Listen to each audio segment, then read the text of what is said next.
vertex we know is going to be the h comma k, right?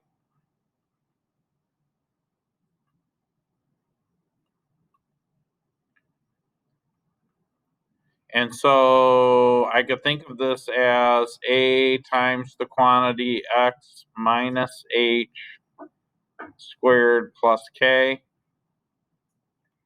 So then my vertex is just going to be +1 comma -9.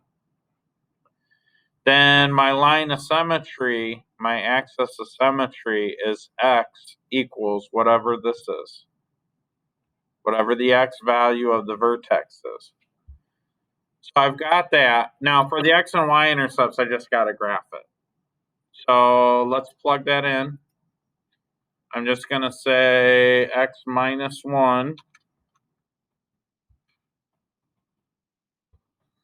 You could do this by hand.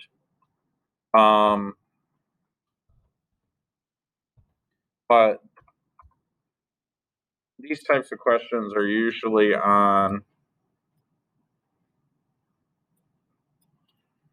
the graphing portion of the SAT. So this is the x-intercept, -2. There's the vertex, and there's the y-intercept. So yeah, we're right about the other things that we did. So let's just take a snapshot of this. And we will put that on our Google Notes, on our Jamboard notes.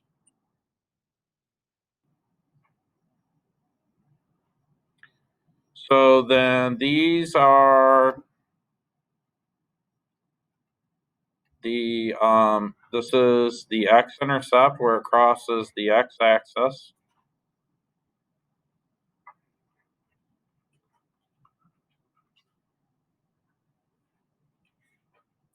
So it crosses at -2 comma 0. Remember, the y should be 0 on the x-intercept. The y-intercept occurs way down here.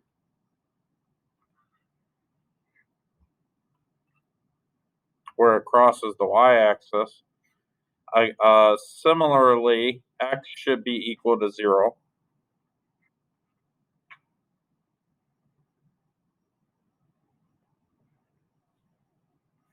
And that's it, right? And then the vertex, we write on the vertex. The vertex is, in fact, this. Oh, the only thing we didn't do was graph the axis of symmetry. So remember, the axis of symmetry is x equals 1. So x equals 1 is a vertical line that goes through, and that's x equals 1. That goes like this. Now, all the axis of symmetry does is it cuts the quadratic in half. In other words, the left-hand side to the left of that, it's like a mirror. An axis of symmetry is like a mirror. The left-hand side looks identical to the right-hand side. It cuts the graph in half, so to speak. Okay? Any questions on that?